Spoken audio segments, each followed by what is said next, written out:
The Beast of Kijani Village. It's taken me years to gather the courage to tell this story. I had to see him one last time before I could speak the truth. It's not easy to carry the weight of the truth when the very man who turned into a beast is now dead, but it has to be told. It's my confession, my warning, and my tale. And I will begin at the beginning. I was just a child when I first heard the whispers of the prince.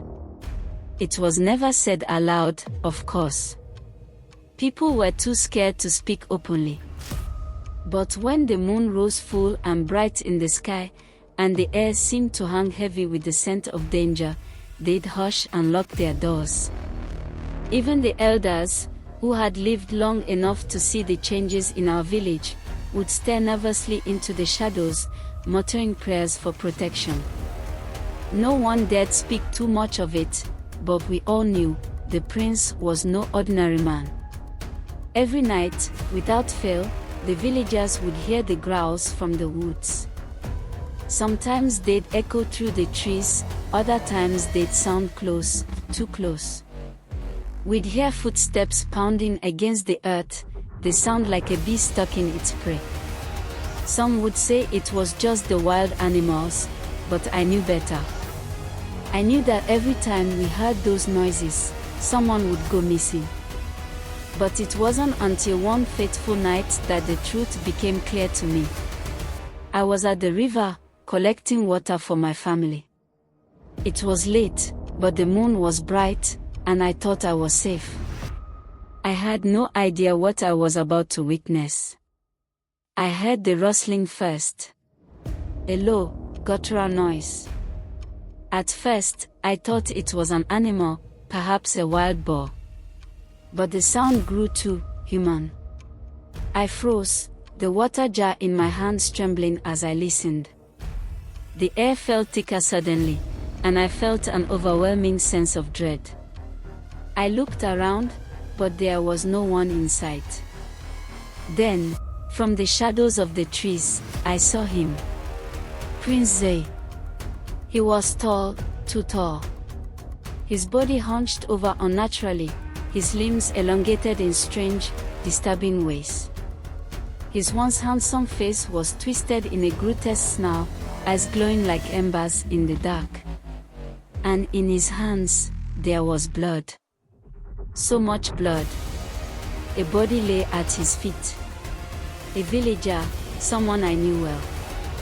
His lifeless eyes stared up at the sky, his throat torn open. The prince had killed him. I couldn't breathe. My heart raced in my chest as I crouched low, hoping he wouldn't hear my frantic gasps. My whole body trembled with fear, but I dared not look away. I needed to understand what I had just seen. Was this really the prince? How could he do this? But then, something even worse happened. Prince Zay, no longer the young, charming man I had grown up with, looked around, sniffing the air like an animal. I knew then that he wasn't just a man with a sickness, he was something else, something far more dangerous. He was a monster, cursed, doomed to feed on the very people he had sworn to protect. Before I could move, I heard the sounds of footsteps approaching. I knew someone would find him. The prince turned and ran into the night, disappearing into the forest with unnatural speed. I didn't know what to do. I couldn't even speak for a moment. My mind raced with thoughts of how to protect my family, how to warn the village. But then, a voice whispered to me. It was the voice of the elders, the voice of reason. Tell them. So I ran to the village, breathless and frantic.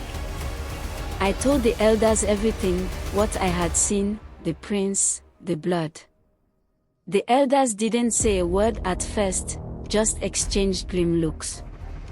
Then, they finally spoke. You must never speak of this again, they warned. It is not safe. The prince is not who you think he is. He is cursed, and his curse has been hidden from you all. I demanded to know what they meant, but they would not say more. Instead, they gathered in secret and formed a plan. They knew, deep in their hearts, that the prince was a danger to all of us. It was only a matter of time before he lost all control. That night, the prince tried to flee. But he didn't know we were waiting. The villagers, united by the elders' warning, stood together in the shadows as the prince approached the village gates. I could see his twisted form in the distance, moving swiftly, but we were prepared. We ambushed him before he could leave, cutting him off from escape. The prince was trapped. As we closed in on him, his beastly form crumbled, and for a moment, the man I had once known appeared, his face pale and filled with dread. I am not a man, he whispered through gritted teeth. I am cursed. A witch cursed me when I was young.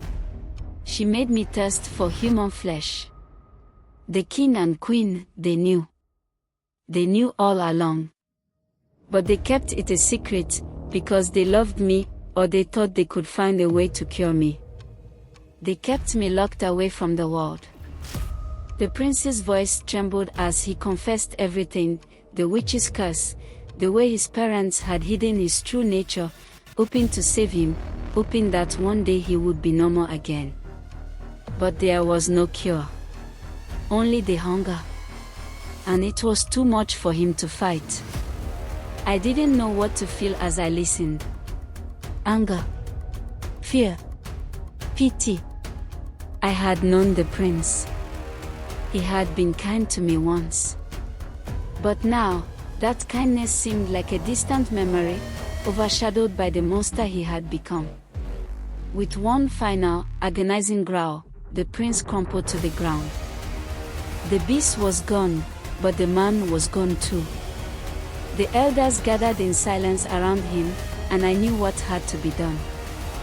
They made the decision to end the curse once and for all, to rid the village of the horror that had haunted it for so long. But I still wonder, sometimes, what might have happened if the prince had been saved, if his curse had been broken. Was he ever truly evil? Or was he simply a victim of forces beyond his control? All I know now is that we must never forget the truth, and that some stories, no matter how painful, must always be told. The Beast of Kijani is gone, but his legacy lingers in the shadows. And I will never forget what I saw.